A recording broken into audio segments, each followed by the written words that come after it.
My father didn't raise his voice when he said it. He didn't need to. Your schooling is suspended until you apologize to Noah. The knife in my hand stopped mid-air. Across the table, my brother tried and failed to hide the smirk spreading slowly across his face. My mother looked away, her breathing uneven, waiting for me to break first, but I didn't. I set the knife down, smoothed a strand of hair behind my ear, and let the silence settle like dust. "All right," I said. For a moment, no one moved. They thought that was surrender, but it wasn't. My name is Lucia Hale, and I grew up in a house where silence traveled faster than sound, where a single look decided who mattered and who didn't. From the outside, we were the kind of family people called put together. Inside, everything tilted around one person, my younger brother, Noah Hale. My father, Grant Hale, preferred order over fairness. He liked schedules, timetables, rules printed on the fridge. My mother, Elise Hale, preferred peace over truth. She worried about emotions the way other people worried about cracked windows, patching everything quickly, even if the patch never held. I learned my role early, not through punishments, not through shouting, but through 1,000 tiny moments that settled into a quiet script. When I was 10, Grant taught Noah how to ride a bike in the cul-de-sac. I waited on the curb with my own helmet fingers curled around the straps. Noah's bike fell twice. Mine never left the yard. Grant said, "We'll get to you next weekend." I nodded. The weekend never came. At 12, Elise bought Noah a new jacket for picture day. She handed me one of her old scarves and said it looked grown up on me. I wore it even though it smelled faintly of detergent and lavender. Later, when Noah stained his sleeve with juice, Elise cried. When I ripped the scarf on the bus, she didn't notice. Small things. Forgettable things. Except they never really left. By the time I was 14, I had become the designated fixer. When Noah forgot his project, I brought mine for him to copy. When he fell behind in science, I stayed up explaining experiments while he scrolled on his phone. Grant praised him for catching up, said he had potential. My contribution dissolved quietly in the background, like steam disappearing from a mirror. The first time I saw the cost of this imbalance clearly was the afternoon I stayed after school for debate practice. I'd just been told I would lead the team for the regional round. I remember feeling almost light walking toward the parking lot. Then I saw Grant's car pull up. Not for me, for Noah. He ran out of the building crying, claiming someone had picked on him. Grant left the engine running and didn't even glance in my direction. I stood there, trophy-shaped hope cooling in my hands, watching the car pull away without me. But the moment that defined everything happened one winter evening in the school garage. The yellow light flickered above us as Noah cornered a younger student, Ryan, from my math class, pressing him against a concrete pillar. I froze for a second, watching the way fear reshaped Ryan's face. When Noah shoved him hard enough to make him fall, I stepped forward out of instinct. Later at home, Elise brushed it off as boys being boys. Grant warned me not to make a scene. And Noah. He smiled like nothing had happened. That was when the script finally became clear Noah caused the damage. I carried the responsibility. And in our house, that wasn't going to change. The night it all snapped into place wasn't loud. It never is not in my family. We were halfway through dinner when my father, Grant, wiped his mouth with the edge of his napkin and spoke like he was announcing a policy update. "You'll stand on the auditorium stage tomorrow and apologize to Noah," he said. School-wide. Clear and simple. Across the table, my brother, Noah. My younger brother, the family's chosen center, kept his eyes down, but the smirk tugging at his mouth gave him away. My mother, Elise, folded her hands like she was bracing for impact. I didn't speak at first. I let the words settle heavy and familiar. They didn't ask what happened. They didn't mention the footage. They didn't care that the garage camera caught Noah shoving a smaller student, Ryan, the quiet sophomore from my math class, so hard he hit the concrete pillar. "Family stays together," Elise murmured, voice trembling in that way she used when guilt was supposed to do the work for her. "It's simple," Grant added. One apology and this mess disappears. Except it wasn't simple. It never had been. They wanted me to rewrite the truth publicly, to stand under the stage lights and say their golden boy had merely defended himself, because that version of the story kept the house in balance, because my dignity was worth less than Noah's image. "So you want me to lie?" I said quietly. Grant shook his head. "I want you to be responsible. Responsible. That word had followed me since childhood, flexible enough to twist into anything they needed from me. Noah finally looked up, eyes bright with expectation. Just do it, Lucia. It's not that deep. It was strange how calm everything felt in that moment. The clatter of forks, the faint hum of the kitchen light, the smell of roasted vegetables cooling on the table. I couldn't feel anger, only clarity. I inhaled slowly, smoothed a strand of hair behind my ear, a habit I'd never fully broken, and felt the shift happen inside me. Small, precise, final. "All right," I said. The word hit the table like a dropped coin. Noah's smirk twitched. Elise blinked. Grant opened his mouth to lecture, but nothing came out. They thought they'd won. They thought that single word meant surrender. They didn't realize it was the moment I stopped playing the role they wrote for me. I went upstairs without another word. No slammed doors, no dramatic footsteps. Just the soft click of wood touching wood as my bedroom door closed behind me. It was the quietest boundary I had ever drawn so quiet, they didn't even hear it. I stood there for a long moment, letting the silence settle. The house breathed unevenly downstairs voices, muffled into a low, chaotic hum. I didn't listen. I walked to my desk, opened my laptop, and woke the screen. Light spilled across my room, clean and steady, like a new beginning waiting to be typed into existence. I opened a blank notes document and started listing what I needed. Transcript, letters, video file, transfer requirements, timeline. Typing steadied my pulse. Every click was a choice I hadn't been allowed to make before. I pulled my 2 suitcases from under the bed, one for clothes, one for every document that proved I had built something beyond this house. Debate medals, awards, certificates, the leadership patches I'd stitched onto jackets that still carried the faint smell of auditorium dust. I laid everything on the carpet in neat rows. Organizing them felt like reclaiming pieces of myself one by one. The hallway outside creaked once. Someone paused, then walked away. I didn't open the door. Instead, I sent a single text to the only person who had never made me feel small. "Maya, it's happening." Her reply came instantly, even at that hour. "Tell me what you need." I didn't know how to explain it, the feeling of a door opening inside me instead of closing, but I typed the next steps anyway. She sent instructions, links, reminders, each one arriving like a small beacon in the dark. After midnight, I slipped downstairs to the kitchen, moving quietly over the cold tile. I opened the drawer where we kept the shared printer paper, took a small stack, and walked back up without turning on a single hallway light. The house was still awake enough to notice the wrong sound. I gave it nothing. Back in my room, I downloaded the garage footage from the school portal. Ryan's frightened eyes, Noah's fist the moment he shoved him toward the pillar. The camera didn't lie, even if my family needed me to. I saved it twice, once to my drive, once under a coded name in a hidden folder. Not to expose Noah, not to hurt him, but because truth to me had become a form of survival. Around 2 a.m, my laptop pinged. Ms. Rivera, my guidance counselor, had replied. "Lucia, if you're awake, send me your draft. I'll review it now. Don't wait." Her message wasn't warm. It wasn't comforting. It was better than that. It was solid, practical support, the kind I'd never gotten from inside my own house. I finished the essay, each sentence a steady reclamation of my story, and hit send. While waiting for her response, I packed my backpack with files I'd need the next day, sealed envelopes, forms I'd pre-signed, and the printouts for my transfer application.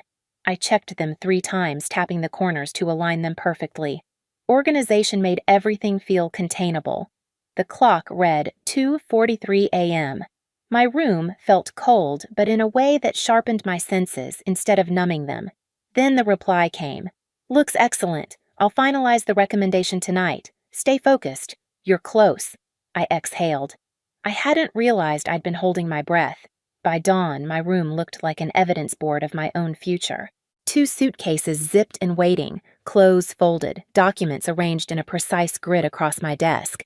My laptop closed charger wrapped neatly around its block. My notebook open to a bulleted list freshly checked off. When the house finally went quiet again, I slipped my way through the morning routine shower jeans, sweater shoes, every movement deliberate, not rushing, not hiding, just steady. I walked to the school early, long before the usual crush of students filled the halls. The air outside was cool, almost metallic. The sky was still pink around the edges. I pulled my hair into a loose tie, feeling the slight tremor of anticipation run through my fingers. My locker sat halfway down the east hall, right where the early light from the courtyard windows hit the metal. I opened it and looked at the life I'd kept inside textbooks lined up evenly, photo strip from the debate team party, a cracked mug Maya had given me with a fading slogan about perseverance. One by one, I took everything out. Books stacked neatly in my backpack, personal items tucked into a separate tote. The photo strip folded carefully and slipped into my notebook.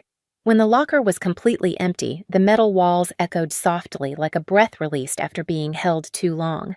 I tore the transfer approval page from my folder, placed a small piece of tape at the top, and left it hanging inside a quiet declaration. By the time the first bell rang, I was already walking away from it all. Students started trickling into the hall, noise rising like a tide behind me. I didn't turn back. The plan was in motion. Everything was filed. Everything was clean. Everything was mine. As I stepped outside into the crisp morning air, the final thought came to me quietly, like a truth that had been waiting years to be spoken. This time, I wouldn't be the one holding their world together. This time, I would build my own. By the next morning, the school was awake in full-volume lockers, slamming sneakers squeaking on polished floors, voices echoing as if the building itself hadn't slept. I walked in without hurry, the cold air still clinging to my sleeves. My hair was pulled back, my steps measured. Nothing in my face showed what was about to unfold. Noah was already leaning against his locker when I rounded the corner. My younger brother, so used to being the gravity everyone else bent toward, stood with his arms crossed, smirk fixed like a signature. Well, he said loud enough for nearby students to hear Look, who finally showed up. Ready to rehearse your apology? I didn't stop. I didn't even look at him. I walked straight to my locker, spun the dial, and pulled it open. His smirk cracked instantly. The locker was empty. Every shelf, every hook, every inch. Only the transfer approval form, taped neatly to the metal back, fluttered once in the draft from the hallway vent. I lifted my backpack onto my shoulder and closed the locker door gently, letting the latch click into place. Behind me, a gasp. A whispered, "Is she transferring?" Then Noah's voice, sharp and cracking. "Lucia, what did you do?" I kept walking. He caught up, grabbing my arm in panic. "Please tell me you haven't posted it." His voice trembled. "Please, tell me you didn't." Dozens of eyes turned toward us. A few phones lifted. Noah had never looked so undone. I slipped my arm free with a simple twist, the hall going quiet for one suspended breath. Posted what I asked. He swallowed hard. The application. The transfer. Whatever, just tell me it's not final. But it was, and he knew it. I didn't answer. I didn't need to. I walked toward the main office, my steps steady, while his stumbled behind me in frantic echoes. Inside, Principal Alden Fair, measured and relentlessly factual, was already at his desk. Ms. Rivera, my counselor, stood beside him, holding a thick envelope with a gold seal. When she saw me, she nodded once. Not encouragement, confirmation. I handed her the final printed forms. She checked them signed where needed and passed them to Mr. Alden. He read the top page aloud, voice carrying in the small office. Full merit scholarship, boarding placement approved, transfer effective immediately. Behind me, someone inhaled sharply. I didn't need to turn to know it was Noah. A moment later, the office door flew open and my parents stepped in. Grant's tie was crooked, something I had never seen in my life. Elise looked like she hadn't slept at all, eyes, red fingers trembling around her phone. "What is happening?" Grant demanded. I didn't move. Ms. Rivera placed the contract on the desk where he could see it. "It's a done deal," she said calmly. Lucia met every requirement. The academy confirmed her placement last night. Grant's face hardened. "Lucia, we didn't approve this. Mr. Alden spoke before I could. Your approval wasn't required." Silence. the kind that drops like a stone. Then my phone buzzed. I put it on speaker. "Good morning, Lucia." It was Mr. Rowan, the Academy's representative, steady and composed. "I'm calling to confirm the transport for tomorrow. 7 a.m. sharp, you'll be escorted to campus. Everything is finalized." Grant stepped forward. "You can't just take my daughter, Mr. Rowan," interrupted Tone, professional but immovable. "She is a nearly 18-year-old scholarship student. This transition is entirely within policy. Any interference will be documented." The room went still. Noah broke first. "Dad, don't." His voice sounded young. Too young. "It's already done." Elise covered her mouth, tears sliding silently. I powered off the call, slipped the phone into my pocket, and turned toward the doorway. Students had gathered outside, watching, whispering, widening the hallway to let me pass. I didn't look back, not at my parents, not at Noah, not at the life they expected me to keep stitching together. As I stepped into the light of the hallway, the only sound was the soft echo of my footsteps, clean, unhurried, final. The next morning, the air in Washington, D.C. felt different, crisp, steady, untouched by anything that came before it. The shuttle dropped me at the gates of the academy just as the sun lifted over the skyline, turning the glass buildings a soft gold. I stepped out with one suitcase in each hand, the wheels clicking lightly against the pavement. No shouting, no demands, no rules taped to the fridge, just space. Inside the dorm, the hallways smelled faintly of fresh paint and linen detergent. My new room was small, bright and quiet in a way that didn't feel like punishment. I set my bags down, opened the window, and let the early air pour in. For the first time in years, my lungs filled without resistance. Classes started quickly debate political theory research labs. Here, no one waited for me to fail or shrink. When I raised my hand, people listened. When I spoke, no one rolled their eyes at the sound of my voice. The room didn't tilt around a golden boy. It held steady. In the library that afternoon, the light filtered through tall windows and spread across the long wooden tables like a patient kind of warmth. I laid out my notes, clicked my pen twice, and felt the quiet surround me. Not the heavy, suffocating silence of home. This one felt earned, chosen. My phone buzzed once in my pocket. A Maryland area code. I let it ring. It stopped. Then another. Then silence. I turned the phone over and powered it off. After dinner, I took a walk along the campus path lined with small lamps that flickered like fireflies. I passed a group of students laughing, a pair studying under a tree, someone jogging with earbuds in. Ordinary scenes, gentle scenes. A life that didn't require me to break myself in half just to keep peace. When I returned to my room, the desk lamp cast a soft glow across my empty notebook. I sat down, smoothing the pages, with my palm feeling the steadiness in my fingertips. The last 24 hours had rewritten the shape of my world, not with noise, not with confrontation, but with a quiet, decisive shift. I wasn't running from them. I was running toward myself, toward a life that finally felt like mine. Some families teach you loyalty. Mine taught me limits. The day they tried to suspend my future was the day I posted my exit quietly, cleanly, without looking back.